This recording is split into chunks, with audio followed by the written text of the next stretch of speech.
your name in the recording, just feel free to change those, edit those in the description before you click the Got It button that just popped up in front of your screen. And yeah, we're gonna spend a good hour and a half together, hearing from Natalie, learning a bit about Fuel Ed, and then having some time in breakout rooms to get together and chat and connect. So I'm gonna click forward here and feel free to just be in the chat engaging, responding to things, asking Grace questions. We'll be responsive to you as well. So to begin, I'm gonna give a quick overview of what and who Fuel Ed is for those who may not know. So Fuel Ed, our mission is to develop emotionally intelligent educators who create relationship-driven schools. And where this sort of fits into that is having an opportunity for like-minded folks to really hear from education leaders like Natalie and others from across the nation who are really putting these shared values into practice, right? What does it mean to have these lofty ideas around relationships and emotional intelligence and actually put them into practice, especially when we're living through an active crisis as a nation, as a globe. These spaces are just an opportunity to kind of peer into what some of our alumni are doing across the country, and then just connect with other folks who want to practice and embody some of these elements in their own learning environments, school environments, relationships. To kind of break you down our mission a little bit so you have more understanding of who we are and what we do. The first thing is developing educators. This is through trainings that really create mind shift awareness, change on the individual level, and really equip educators with skills to communicate more empathically and more genuinely with their colleagues and with their students. We also catalyze folks such as Natalie to really be activated and to start connecting with other folks who are doing similar work and make changes in their own environments. And finally, we amplify. So this is amplifying the ideas and the findings that we've had over nearly a decade of doing this work with teachers and school leaders, capturing the stories of folks who are making changes in their own environments and disseminating that at large so that we can learn from each other and share some of the wisdom that's ancient wisdom, but also that we continue to learn and embody and sort of perfect for the newest climate and the newest scenario that we're facing in the world of education. Today, we're going to focus on the catalyzing part with Natalie. So I just want to break down again what this design, what this space is for and how it was created.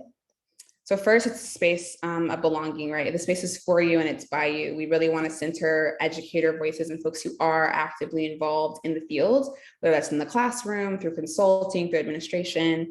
But the folks who are here, we're centering those of you who are deeply connected to the work of education and are hearing from folks who are also leading in that space.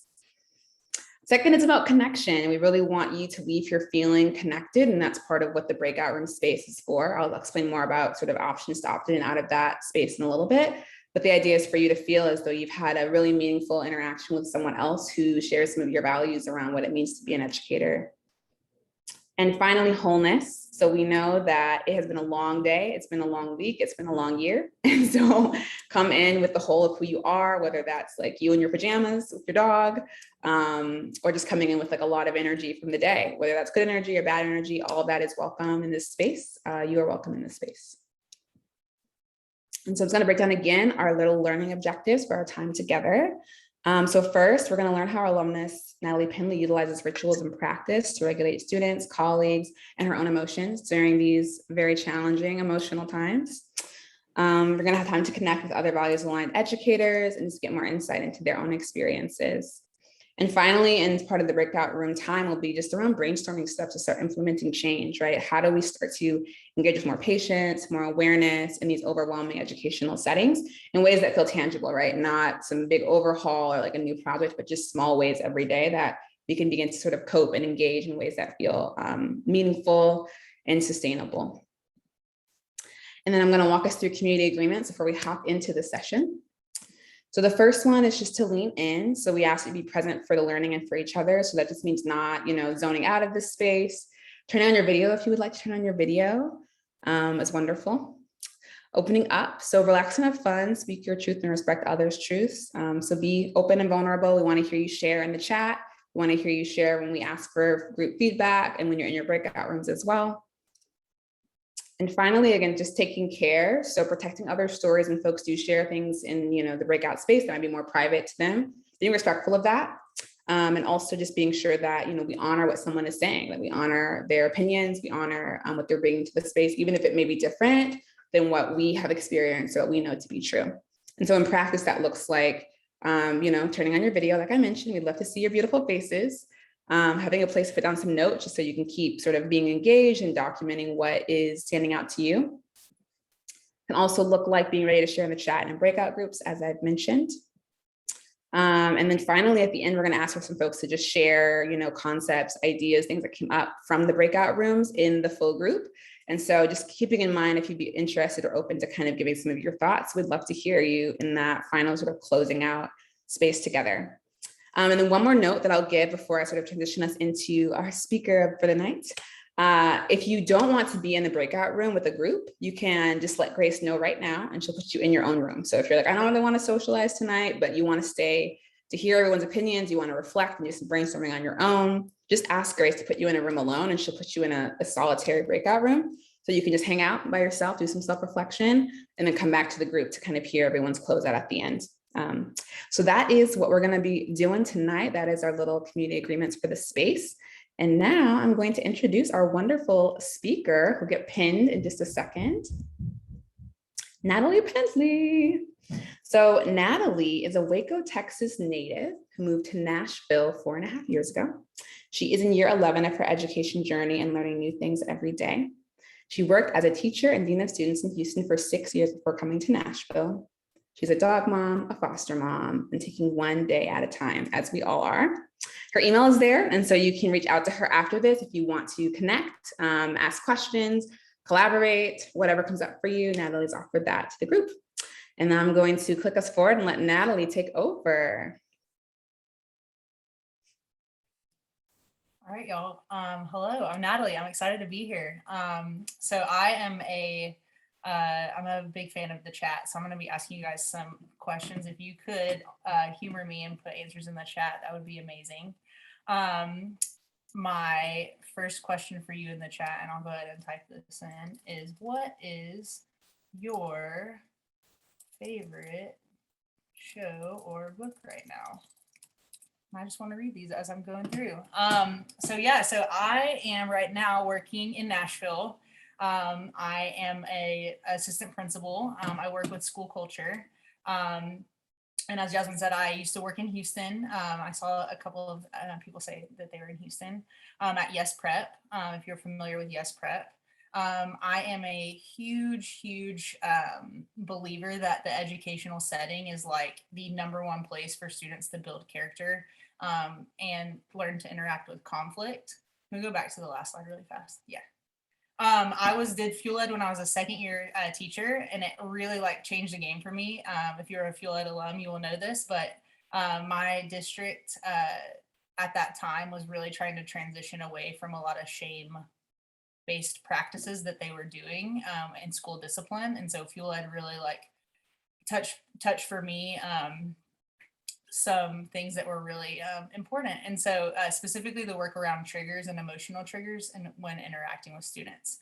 A couple of these pictures I want to explain. So when I moved to Nashville, I moved to support my wife who got into Vanderbilt for a master's. She is also on the call. Her name's Erica. Shout out to her. She's very supportive. I moved to Nashville and she immediately was like, I know which school you are going to work at. And she specifically picked out Valor as the school that would be for me because of the emotional support that it offered students. It is a diverse by design school, so intentionally heterogeneous, socioeconomic status, religion, race, it is all over the place with the students that we have recruited to go to Valor, which is really amazing and also has its own challenges, but we have a lot of rituals around social emotional development. And it brings up its own challenges because when you are talking about feelings and all of those things in a school setting all the time, it can bring around heightened emotions. So I'm excited to talk to you guys tonight about heightened emotions in schools. I'm going to read a couple of these before we get started. Ooh, 9 Perfect Strangers. I really want to watch that.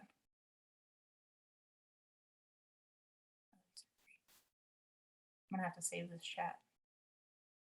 Squid Game, I've heard, is really crazy.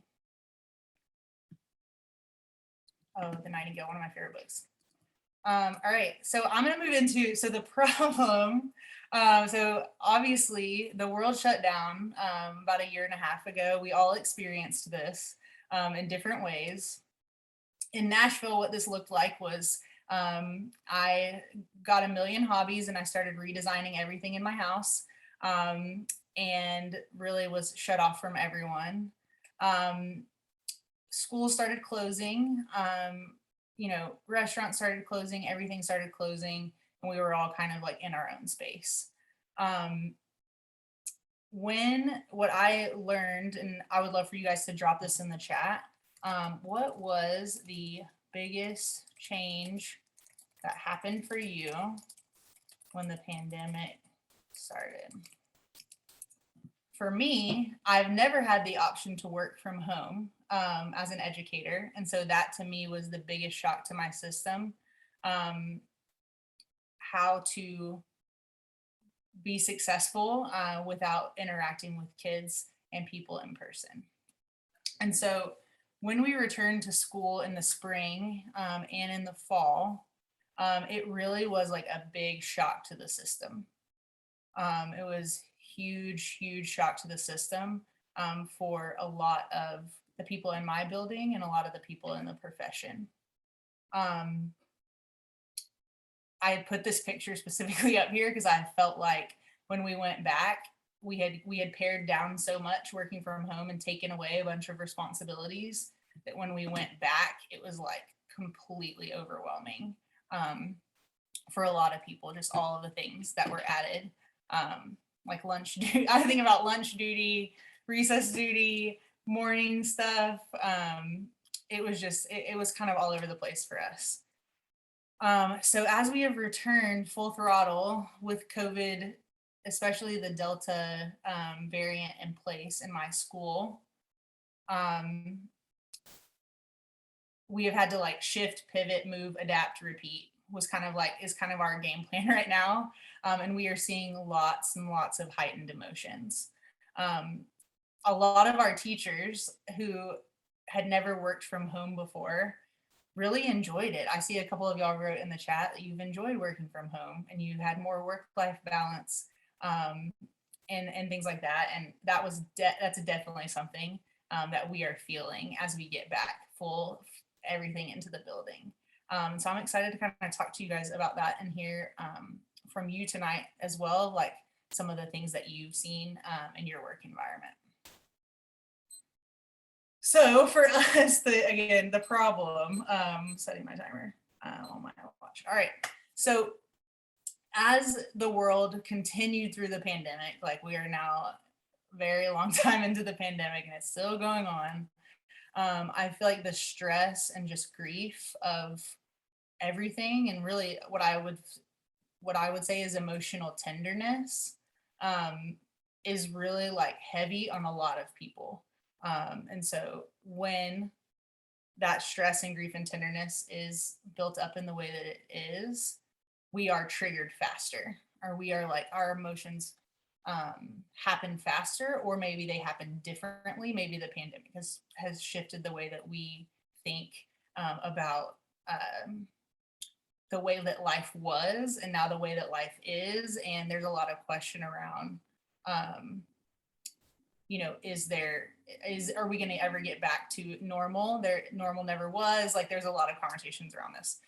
So what I've seen in my building specifically is like teachers are coming in with this heightened sense of tenderness and grief, and they are being triggered faster. So it's like any sort of emotional regulation that they might have had, they are being triggered faster. So whether that's by admin, whether that's by teammates who are frustrating them, whether that's by students, it's like everything is a lot faster than it was before. And so that's something that I've really noticed. What I've also noticed is the students are very immature for their age based on what I've seen in my last 11 years. So we have come to describe it as like they're really like a year behind emotionally and with maturity. And so we see, I teach it in a 5th through 8th, or I work in a 5th through 8th school. And so what we are seeing a lot of is behaviors that we would see in the previous grade. So our 7th grade right now is kind of our hot spot of what's in the water type of feelings. And that usually happens in 6th grade. And so our 7th grade teachers who have been around are not used to it because they're like, this isn't supposed to happen in 7th grade. And so that is also heightening emotions. One thing that also is happening more and more, and this is where I am being triggered, is I am walking in on conversations of my coworkers and people that I work with having multiple conversations about leaving the profession. Like, I can't do this anymore. This is too much. I need to find another job. I want to work from home. I want to do this instead. I'm not making enough money for this. And it's like, that has happened before. Obviously in education, you've probably heard a teacher say that at some point. But to me, this is like almost a daily experience that I'm walking in on these conversations. And as an admin, that's a hard thing to hear. And also, like, the big thing that I've noticed is like teaching becoming way more about logistics. So like, who is sitting where in your seating chart? Who, like, this student needs to be contact traced. This student is quarantining. This student needs makeup work. Send this student here to do this. And it's there's less about relationships, because there is, we need to give each other space. We are wearing masks, so we're not interacting with smiles as often. And then all of these things kind of like, I put arrows because they kind of interact with one another. And so I would love to hear in the chat, what is something that you have seen, a change in emotion that you have seen from the people that you work with or interact with since the pandemic started? Is there anything that you've noticed with a change in emotions? Let's have it in the chat.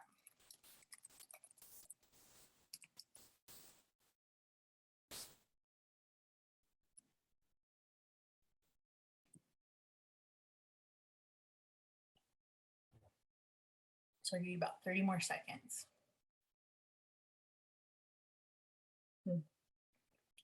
Nervousness is definitely something that the 2 of the teachers that I coach are very nervous. Yep.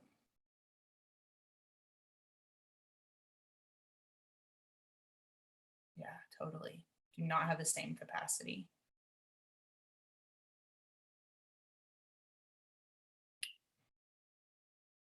Gloria, if you are willing, I would love to put you on the spot really fast to tell us, can you share what you mean by anger? Yes, I'm sorry I had on my camera on. I'm driving You're because this is the good. time that I get out. Yes, but I'm listening. I see more anger. And I don't know, but I feel that I have seen my colleagues and friends like getting more frustrated easily. Like I said, pandemic was a big change in everybody's life. And I noticed that kind of like we disconnect socially, and I can see that I noticed that they don't have that much patience for each other and they get angry easily. Totally. Absolutely. Thank you so much for sharing. I really appreciate it. You can go to the next slide.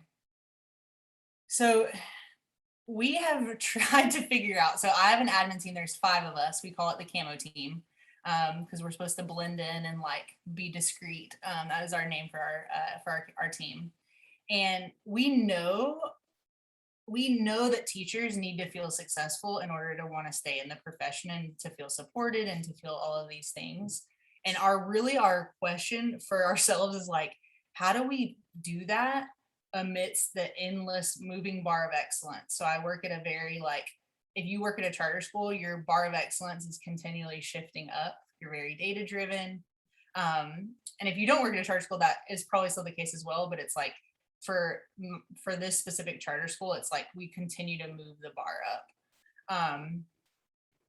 And so we're like, most of our meetings at the beginning of the year, we're like, oh my gosh, how do we possibly funnel all of this feedback, complaining, and then specifically, like, how do we attune to them? Like, how do we hear them out, but then also redirect to action oriented things instead of this, like, what I felt was like a massive just complaining, you know, it was like a complaining spiral almost. So what we did, and I used 3 pictures to represent this because the funnel is like, we were like, we got to figure out how to do this.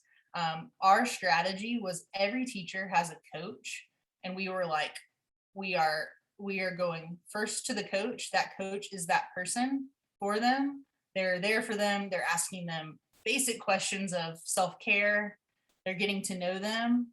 And then if that person is struggling or needs more support, that coach is bumping it up to either us so that we can bump it up and get additional support. So that was kind of our first strategy, is like, typically we use a house team model, where teachers like all on the 7th grade team support each other and there's a house lead.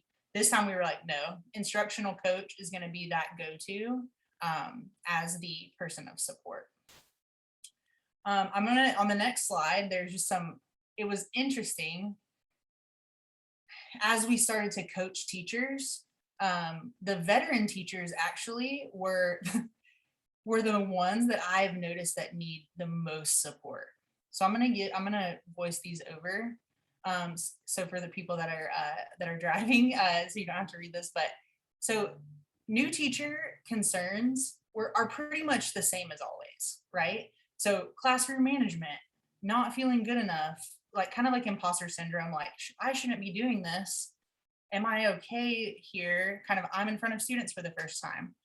Time management, planning and executing lessons, feeling overwhelmed with like all of the things that they have to do. These are very typical first year teacher, second year teacher, third year teacher things. What was not the same for me was watching the veteran teachers almost spiral, what I would consider like spiraling pretty much on a daily basis. So they were the ones, and I saw someone in the chat saying this, they were bringing concerns to admin like right away to their face, like arguing back with them when they would say things. And I think that was something that stood out to me as like, oh, wow, this is very different. So giving feedback on COVID protocols, saying like, this is too much for us to do. Asking very specific questions about scholars who are quarantining and makeup work. How is this going to affect my grade book? Almost going like 10 levels in. They are having a really tough time knowing what the bar looks like and knowing when it's met, because this is the bar for a normal school year. And right now we might need to move the bar here. And they are like not okay with it. They do not feel successful with the bar being lowered. Some of our most veteran teachers has been the most interesting. And I saw someone put this in the chat as well. They're like, I used to have work-life balance and now I don't, because of the pandemic, because of all of these things that have happened. Some of our teachers are in their 10th, 11th year, and it's like they're back to square one with some of the things because of extra ask. They are also typically paired with a planning partner at our partner middle school that is a very new teacher. So they're carrying the majority of the planning load if they are a veteran. And they are very upset when there is inconsistencies with policies, and I see way more frustration with new teammates or teammates that are not following those procedures than I have ever before. Typically veteran teachers lean in, offer the, assistance, give the feedback, and that's not happening. And so again, first year teachers, second year teachers, those new teachers on staff are looking to these returners as their thermometer almost. And it's like the veterans are like jumping up the energy and the emotions in the building. I would love for you to put in the chat, is there anything that you've noticed if you work in a school building? Are these similar to what you've noticed? Are these different? Is there anything else that you would add for your vets or for your new teachers?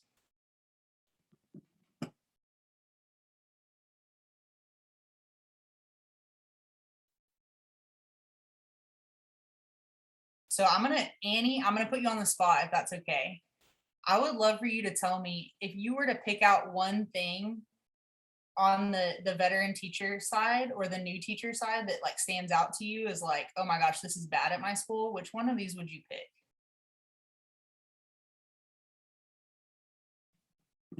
I think mine would be the third and fourth bullet mostly of being really like demanding on the work-life balance right now, and then getting very like specific of the bar and them meeting or not meeting. Also, our staff. Can you remind me what your role is? Oh, I am an AP this year. You're an AP, awesome. Yes. So also I was gonna say our staff is pretty interesting because I'm kind of the most veteran one at our school. And last year was my first year as an AP and I just like exited the classroom. So we have maybe like one other teacher who's had at least like 5 years of experience, but everyone else is like 3 or less. So even that's our challenge, is because we don't have veterans to look to be the model. So most of them are really just like new teachers, and then new teachers 2.0 because they're technically still new teachers, even though they've been here 3 years because they never got a full real year. Absolutely. So I would love to talk to you guys about a couple of things that we're doing. I see a lot of like resonance in the chat. This is going on. So I would love to talk to you about a couple of things that we're doing. And I want to preface this with, you can go to the next slide. We are still in the midst of this like pivot, repeat, figure something out, move here. We're trying to figure this out because what worries me is like a mass exodus of our veteran teachers and not being able to sustain, keeping them satisfied. And so a couple of things that our big thing was, what are the channels of communication, right? And so when I talked about the coach, like who does a person go to when they're feeling stressed? How does the coach then escalate that to a higher level? So that's was a big conversation that we had. So the new teachers are definitely like going to anyone and everyone that they can talk to about things. And we were like, you need to go to your coach. What we noticed was the veteran teachers were talking a lot to each other, but it wasn't a productive conversation. So we were like, please go to your coach. And so once those channels of communication were really clear about who do you need to talk to, we were able to basically code our teachers like green, yellow, red, like who on staff needs more support. You can go to the next slide. We implemented a feedback form specifically about systems and like routines that we had in the building. So we used a Google form. This is a screenshot of our Google form, but basically we were like, over the summer when we were creating all of the routines, we were doing that pre-kids and staff in the building based on our hybrid model where we had 60% of kids in the building. And so we knew over the summer, like, this isn't going to be perfect, but we're going to put something together. And so we have a feedback specific form where people can specifically say, I'm giving feedback on this. And then this is a way that I would do it differently, or this is something that I've noticed. And this form goes directly to our Camo, our admin agenda, where we answer on things on a weekly basis and then funnel information back out. So that's been really helpful because a lot of times teachers are seeing things that we're not, and they have really good ideas about things that we could do that we had not noticed. And so this has been super helpful for us. And it gives teachers an opportunity to give feedback where a bunch of people can see it. So, and a bunch of people, I mean, the 5 of us on the Camo team, but it's an easy way for us to say, all right, we have seen this come up 5 times on the feedback form. We need to move forward with a change in the system or a routine. So another thing that we did was really so as our teacher, our staff, I can definitely share this form. One of our staff goals for our student culture is positive parent and student communication. So we have basically a tracker with all the kids' names, and we track the positive contact that we give to parents and families as part of a goal that we have for culture. So I'm going to contact Sadie's family or write Sadie a note. Sorry, Sadie, I'm using your name because you were the last person that put a comment in the chat.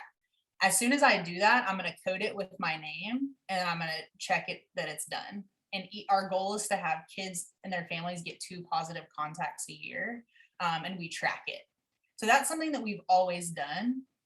And as an admin team, we have never done that in that way for our staff. And so what we are doing is we are having our admin team and our house leads basically are doing that positive challenge with staff members.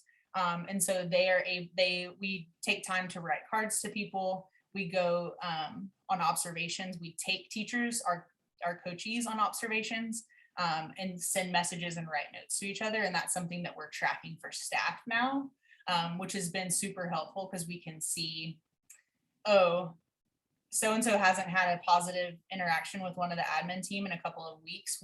Someone needs to buy that person coffee, or someone needs to write that person a card and check in with them. And it's been super helpful in knowing who we've had a touch point with and who we haven't. So I put a couple of examples up here because we actually also, this is very funneled from the way that we practice with our students. And so this student where it says to Matthew by Mario, we did this in our mentor space where we had kids actually write appreciations for each other. So this gratitude practice is something that I have seen be super helpful, and just like hitting the pause button, taking a moment. Hey, who is someone that you're thankful for? What is something that they've done specifically? So this kiddo, Mario, is one of our SOCs. He was almost retained last year. The state of Tennessee wasn't allowing kids to be retained, but he was amazing. So he wrote this note: you help me in math and it means a lot. When I'm stuck, you help me on my work. And when I tell you how you get that 100, explain it to me. You're also funny. And it's actually very cute because Matthew is one of our kiddos on a SPED caseload, and he sometimes just doesn't get that kind of special attention. And so, and I put these texts up here because we've also been taking time as an admin team to say, in meetings, we'll be like, all right, we're going to pause 2 minutes early, send a text to someone who you appreciate. It doesn't have to be in this room. And so these are a couple of texts that I've gotten this year that have really kept me going, if you will. And then the last one, you can go to the last slide. I read a book about burnout.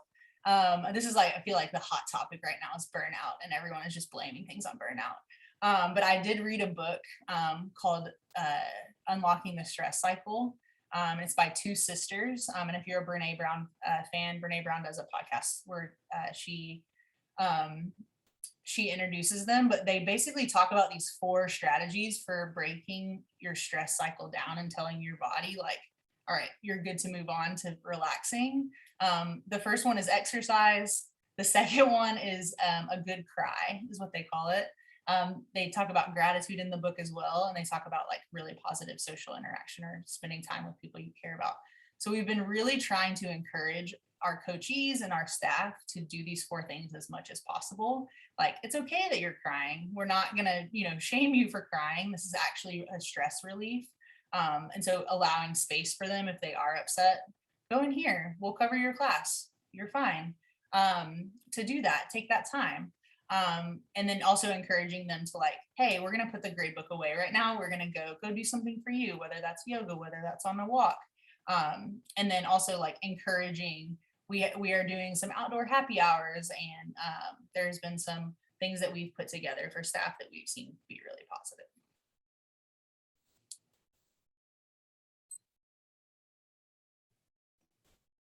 I said I wouldn't talk for 20 minutes, and I did. I'm sorry, Jasmine. All good. This was so wonderful. We're going to move into a Q&A session. So I'm going to stop sharing my screen so you can just see each other's faces. That was amazing. So rich. I loved the chat and the activeness in the chat and the resonance of everything that you were speaking to. And I would love if folks want to just throw some questions in the chat for Natalie. Feel free to just drop anything that's on your mind, and I'll sort of be asking those as a proxy. Natalie will share her thoughts, and then, or, you can also read your question out loud if it's something that you want to kind of give more context to. But I'll start with some stuff that came up for me. Well, first, I just loved the way that you broke down everything. You really painted a picture of what it is like to be in this school year, which is a challenge that I think no one expected. I've heard from teachers that in some ways this year is harder than last year was because of the adaptations that you mentioned to virtual accommodations, and then trying to go back to the classroom with a variant that's, you know, very much so impacting children, and making it really difficult to be prepared on either side of the spectrum. I'm really curious. I know towards the end you spoke a little bit to like this fear around like mass exodus or like losing, you know, some of our best teachers in a lot of ways. For you, I guess I'm just curious what your hope is like for educators, for the field. Like what, obviously there's like passion, inspiration, and hope that you're bringing into this space and into your work. And I'm curious to hear more about, what your hopes are, I guess, for folks who are struggling and for this institution that is really struggling in change and transition right now. Yeah, I think Erica actually said this in the chat, but it's like a development of apathy, or like it's kind of shocking to me, and especially I've been working at this school for 5 years. So some of these people are some of my very best friends in Nashville. And what I always say, and I've always said this, is like, I'm not going to convince you to stay. Like if you don't want to stay, like I support you and what you want to do. And I am worried. I always worry that when people leave teaching, it's like that passion that you feel being around kids and being around coworkers doing this thing that we're doing probably doesn't exist in a lot of places. And so that might be something that they are trading for this work-life balance, or this like trading the passion for, you know, maybe during the pandemic, they also didn't feel that passion, but they saw the work-life balance. And so it's like a trade-off for them. But I think that is your question specifically was about what I'm worried about, or what I think. Yeah, just what you hope for, I guess. It's sort of like you mentioned, you know, there's a reality that folks might and have left, but also the piece of like, you know, when we move through whatever this kind of crucible period is, what does it look like on the other side, or like what your hopes are, I guess, in terms of what it looks like to be in your position or to be an educator in your team. What I always think about is I was a first year teacher once, right? And so I think there are going to be people that this does. I think I've also seen the opposite happen, where people who were not passionate about their jobs, the pandemic happened and they were like, I need something that I'm passionate about. So we do have some of our first year, second year staff members were like lifelong bankers or engineers that have changed professions. So I do have hope that things will shift. And I also think that people are going to see this is going to have a dramatic impact. And I'm not a deficit thinker, but like this pandemic is going to have a dramatic impact for many years to come. Like I think about students being ready for college. Yep. It's like, that's a big thing that I think. I teach middle school, but in my mind, I'm like, all right, if my 7th graders are acting like 6th graders, I'm like, what's going to happen in 5 years when they're trying to get ready for college? Totally. So I do think that there's going to have to be a dramatic shift of thinking and potential support that comes from other places in order to support educational spheres of influence and learning. That's something that I think about a lot. Especially I noticed high school teachers, there is often a mindset, there always has been, of like, these students should know this already. They should know how to sit in their seat, or they should know how to write this paragraph. And I'm very curious about what's going to happen over the next couple of years as we kind of shift, hopefully, back to more traditional setting. Yeah, it's a great point. Just thinking about too, like the spectrum of education, right? It's not, we often think about whatever your grade is or whatever your school is focused on, but the ripple effects of that are like from now all the way through college, right? Like how will that change the ways in which, you know, public education, private, charter, sort of the fundamentals, as well as higher education, have to adapt to better support and develop young people who have lost a lot of the kind of social engagement and the human development pieces due to the realities of the last year and a half, as well as the ongoing complications of having to isolate, or, you know, their status in terms of COVID exposure. It's really good. I would love to also know, I know you spoke a little bit about this to me, but I'm curious for you, when it comes to heightened emotions, which you're also human, I'm sure you experience a heightened emotion every day at least. What has been sort of your practice or ritual to kind of move through that in a way that honors relationships? Obviously not always possible, but I'm curious, like, what have been kind of like your go-to coping mechanisms, behaviors in those moments? I feel like we did our run through on a day that I was like, I'm very tired. It was after school. And so I have been a mess for the past couple of months at work, on some days, because of, I actually spoke about this yesterday to one of my coworkers, but it's like, as an admin, I am seen as a mechanism of fix this. And so it's like, before, where people would say, hey Nat, how's your day going? It's like, I need this, this, and this. And it's like not even acknowledging the humanness that I have. And so so like, we're in a crisis, I get it. And also I'm a person too. And so that has been, I've had to lay down some boundaries. I'm also a coach. I'm the culture assistant principal, but I coach all the house leads. And we have 2 house leads per grade. So there's 8 of them. And they are our most veteran teachers in the building. Wow. And so they are, as you can imagine, our meetings are like, and so a couple of weeks ago, I was like, I'm done. I was like, we have to stop doing this. I was like, I can't handle it anymore. Like, when y'all bring this to me, my cup is over. It's overflowing. And it was very interesting, the shift in the room. I also was like, I was crying and very I was breaking. and they were like, because it was a moment that I had not had a lot in front of them. And they, afterwards, I talked to every single person and they were like, I heard you. These are your boundaries. I hear you. Okay. And so I basically said, I'm one of your coaches. You need to channel this to your direct instructional coach, and then they will channel it up to the principal. Like, so we use kind of that funnel, because I would go to the principal, who is my coach, and I would say, everyone is really stressed. And she's like, no one's telling me they're stressed. Like, they're all telling me. And so it was that funnel of communication and really like channeling it has been really helpful, because now they're going to their direct coach. Their coach is then escalating it to what we would call our blue team, which is kind of our CEO, Camo team.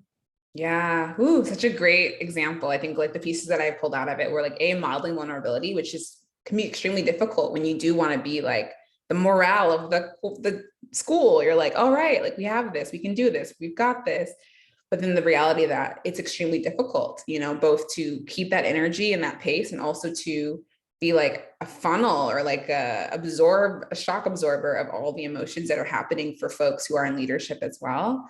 So I think like modeling vulnerability is like, that's one piece that I heard. And then the other part is boundary setting, which is really important, and not boundary setting in a sense of like, I don't care, or like, I don't want to listen to you, but like, we have processes. They're not perfect, but they exist. And like, we have to try to use them so we can make the structure sustainable. Otherwise, right, it's like you 100%. crash, like you have all these people who are pressing all of their emotional energy on you, and that's like not a sustainable way to move forward. I also have I've walked, I think 50 miles in the past month, because I'm just like, amazing. I'm just gonna walk. I'm gonna walk. Yes, so good. That's been really helpful. And Erica will ask me, she's like, when is the last time that you exercised? And if it's been a few days, I'm like, okay, I'm gonna do that. And like walk.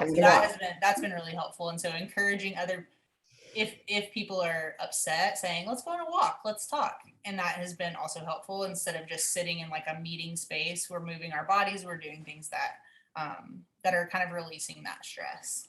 Yeah, I see some questions in the chat too, so I'm going to pull up those questions. I know Karen asked one. It says, I'm wondering if you're trying to hold on to expectations for work that are no longer applicable, and this is causing the stress. I know you spoke to some of that about like the bar and being like, the bar is actually now here because this is not a possible bar. Yeah, what's that looked like, I guess, in your culture? So my school is a top 1%, like intense, observations, you get feedback. We're trying to push you to a certain number on the scale type of school. And we have given a ton of feedback around how observations make teachers feel. And so this is like, these were happening weekly. For teachers that were below a certain bar, they were happening multiple times a week. And so we have given a ton of feedback around like what I call data chasing. Like actually teachers don't care about this data right now. They're just trying to survive. They're trying to like, we need to make them feel like a person and feel successful. And so we've switched the cadence of observations around where it's like, actually we're only observing once every 3 weeks. And that when we go in on those off weeks, it's like, we're just giving a glow type of observations, which has been super helpful. And also we've added in layers of like what we are calling relationships-based coaching, where we're like, hey, what are you doing for yourself this week? Like that's like our whip around question and coaching instead of jumping right into data. That's huge. Definitely. And then Cassandra also asked, have you all considered having peace circles or something similar for adults? It's amazing what type of emotions and empathy come out of people.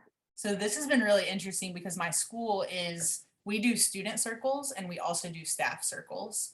And it is a wild ride of emotions whenever we do these. And I think what I've seen, so we had one yesterday, and what I saw was someone who was sharing, we call it individual work. So when you share individual work, that's like you asking for support. So we had a second-year teacher ask for support, and it turned into this ramble of, I don't want to say complaint, or it was just a lot. It was a lot of information. And the facilitator actually did a really good job of like paring it back. But there was a lot of empathy that happened within that space. Yeah. And I think a lot of, again, the veteran teachers were like, and so I thought that was very interesting. So it was just, yes, I love the circle space. And I also am like, it can bring up things that people are like, oh, that you just overshared that, or you just, and so I appreciate them. And I think some people who are at their limit of feeling emotions do not like them as much. Yeah, I think it's a nuanced thing, right? Where you're like, you want to create an environment that's emotionally open and safe. And at the same time, it's like, you can't control what people bring in. And most people are bringing in trauma, like active trauma, overwhelm, extreme stress, toxic stress. And so it's this balance of like, how do you create space where folks can feel free to bring the reality of their experience, which is all of those things, without necessarily traumatizing or overwhelming their colleagues in the process. So yeah, I do think it's definitely a dance, and sort of like you said earlier, this piece around boundaries is super essential, right? Like, how do people feel autonomy to kind of opt in and opt out, to like redirect themselves or be redirected to spaces where they can get the kind of support that they actually need, as opposed to just kind of like dropping it all. And it's like, like on you, right? It's like 8 teachers being like, here's everything we hate. And you're like, great, that's not actually my job. And I can't hold that for you, but it's important. And I want you to get this resource in the chat. Because I'm like, I always am like, what should we do then? Yeah. One of our teachers actually, because I'm going to put this feedback form in the chat. Great. Awesome. This feedback, because of this feedback form, every single person in our organization got a bonus because a teacher brought this really good idea. If you are anything like my school, we have all been covering classes like nonstop because of the teacher shortage and because of, people not wanting to substitute right now. There's just a lot happening. So there's the coverage situation has also been a huge issue. Yes, I can give you access, sorry. And so it has been I'm trying to figure out how I give you access. Give me 1 second. All good. It has been a wild ride of, it has been a wild ride of trying to figure out like, what is the solution when you don't have enough people? Exactly. Yeah. The understaffed is not a joke. Well, I want to transition us out of Q&A and kind of allow folks to get into small groups. I've loved the sharing in the chat, the engagement, the resource that Sarah shared, the resource that Natalie has just now shared. I'd love to see that happen a little bit more in smaller spaces so everyone can have a voice, can speak up, can give their reflections on what the last couple of months have been like, and also just offer any other things that they're doing in their school. And then we'll do sort of like a full like harvesting of ideas in the group space at the end. So Grace is sort of pulling folks into breakout rooms. I know that someone in the chat very early on was like, please don't put me in the group. And if that's you as well, just let Grace know like as soon as possible so she can make those quick changes. And then we'll go into the groups. I'll put y'all in there for 15 or so minutes. So there's enough time for everyone to share well. And then we'll come back together and we'll have 15 minutes to kind of share final thoughts and do a little closeout. I'm going to screen share real quick just so folks can kind of absorb these questions, and I'll also have them chatted out to the group. So let's see here. These are the 2 questions. So when you're in the space, just feel free to introduce yourself however you'd like, where you're based, what you do, who you are. And then there's 2 questions that you can use to kind of prompt conversation, but obviously feel free to discuss whatever feels most pertinent to y'all's space. So first, of the potential resources Natalie shared, which you think can improve the culture at your school or work environment? And then what other ideas or practices have you found to be useful? So you can kind of marinate on those questions. If you're solo, feel free to do a little music and journaling moment. And if you're in a group, just share whatever comes top of mind or whatever feels most relevant to the group. All right, Grace, you about ready to push people into their breakout spaces? All right, here we go.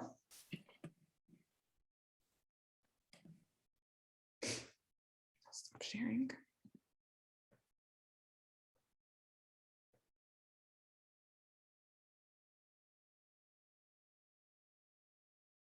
Awesome.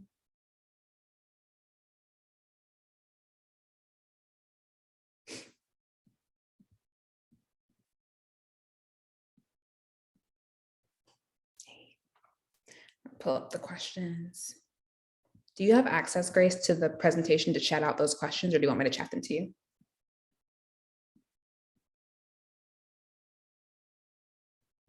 Grace?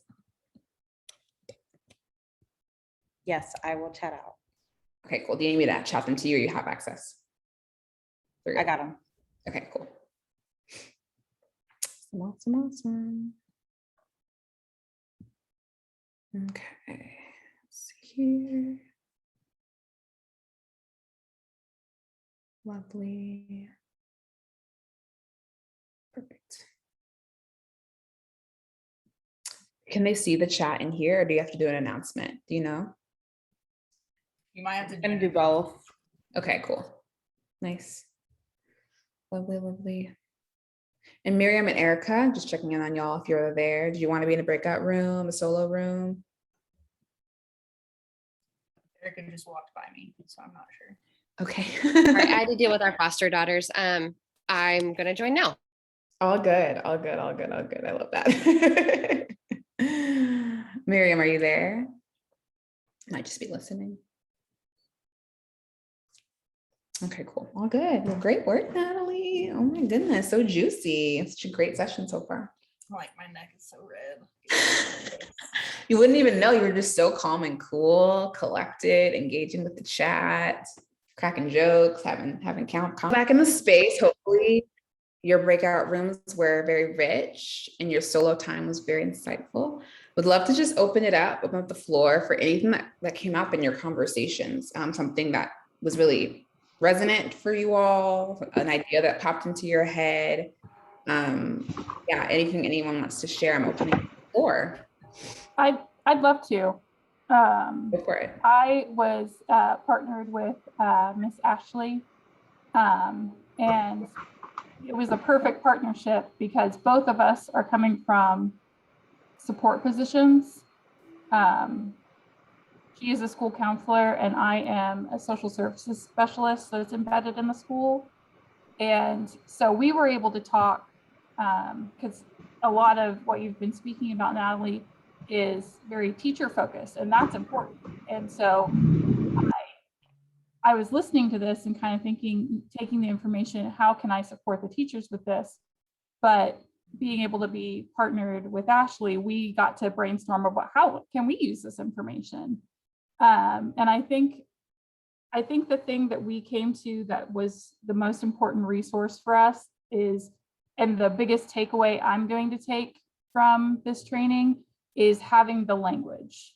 And because one thing that we talked about this, is that losing that capacity for empathy.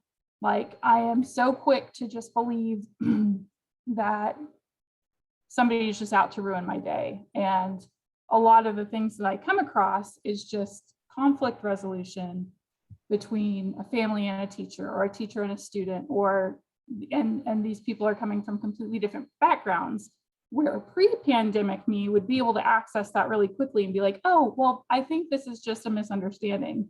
Well, me, I just immediately, my cortisol raises and I'm in fight or flight mode. So having the language, and I can't remember exactly what Ashley said, but she said something so beautifully, and I wish I had jotted it down, but basically having the language, just having the language to kind of take the wind out of their sails, but in a positive way, a positive taking the wind out of the conflict, to just help people remember their empathy, teachers, parents, because they're coming from such different backgrounds and understanding of the issue, just helping explain, hey, I don't think the teacher was, attacking you in any way. We're suggesting this because it's the safest thing for everybody, or whatever the thing could be. And we forget that kids are just people so often. And it's been my experience, and I have in my previous career, I was a child welfare specialist. And so I've worked with spicy kids a lot, and even the spiciest kids are just people. And it's my experience, you can talk to them if you have the words, if you can find the words to kind of humanize everybody, it's very, very helpful. So I'm taking away a lot of great words from this training.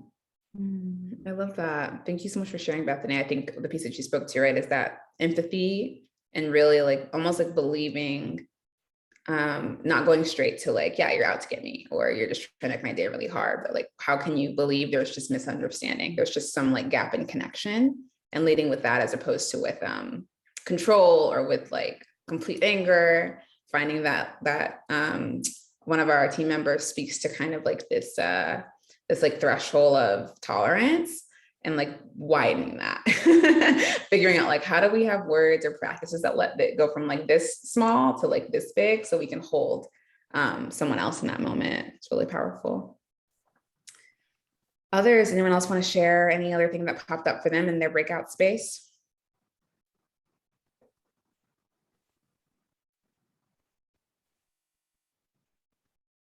And there's no certificate of completion for these spaces. We put that in the description, but you're welcome to share your attendance, or note that screenshot and say that you attended for your team leader, if that's something you'd like to do.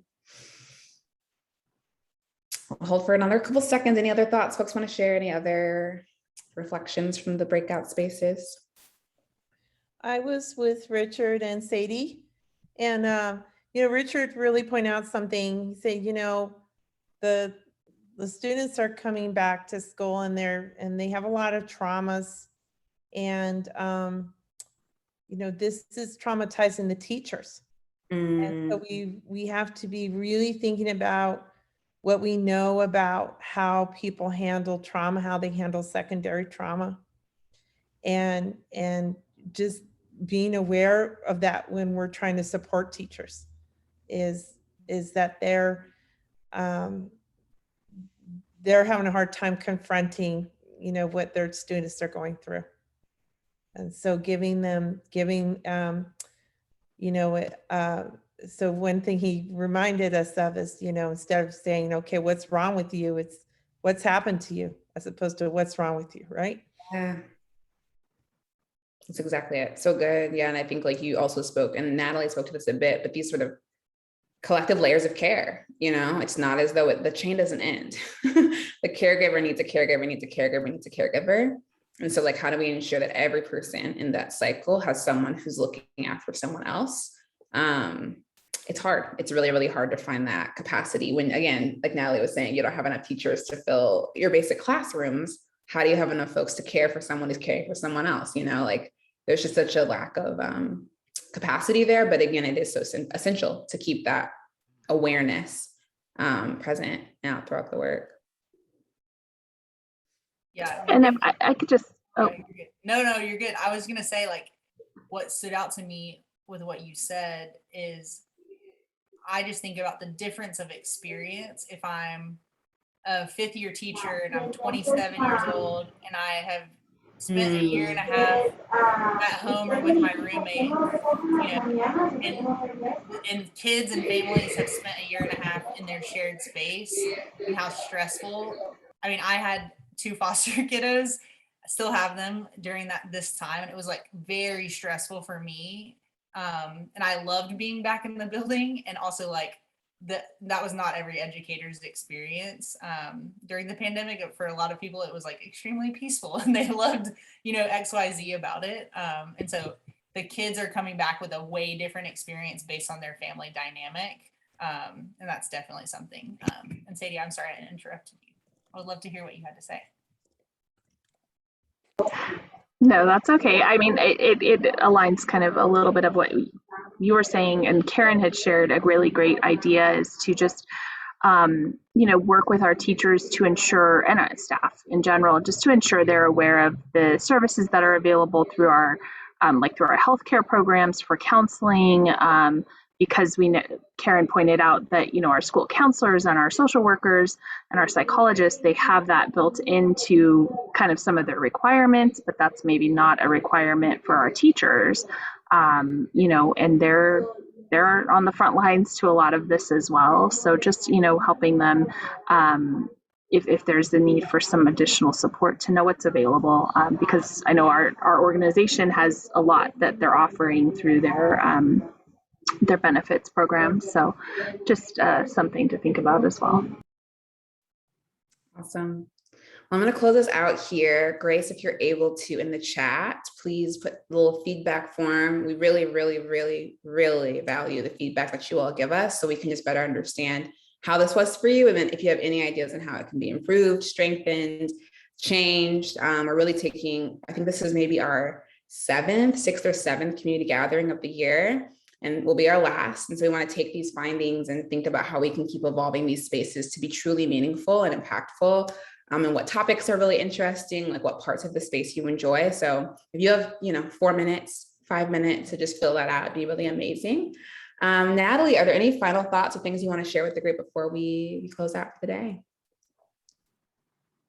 No, my big piece of feedback to educators right now is like, find your person that supports you at work, and like dig in, and also take care of yourself outside of work. I think this past week I've not done a good job of those, like what I would consider life essentials at this point. And I can definitely tell in my presence with kids and with colleagues. And so that's my big push. And if you want to talk more, please, I can put my email in the chat. I would love to talk more about specific things. I love this 15% resource. I'm definitely going to read this. Yeah. Awesome. So awesome. So just to follow up again, what will come your way, you'll get a follow-up email after that will include the feedback link. Again, if you haven't had a chance and you want to fill it out in a little bit later, you can. We'll also let you know once this recording is up on YouTube, I'll send out our just general YouTube channel that has all the community gatherings from the past year for you to look at, share, and continue to give feedback on. And then, yeah, you're all a part of the community. And so we're just excited to see you in other spaces that are free coming up in the next couple of months. If you have any questions, needs, concerns, feel free to reach out to me, Jasmine.Barnes@Feel Schools. I'm happy to hear them. And otherwise, take these 5 minutes, do something kind for yourself, rest, breathe, take a walk, call a friend, send a text, and have a beautiful night. Goodbye, all. Thank you. Have a good one, friends. All right, I'm going to end the session for all. Great work, Natalie. Great work, All right, Grace. thanks, Bye, Jasmine. friends. Have a Bye, wonderful Grace. night.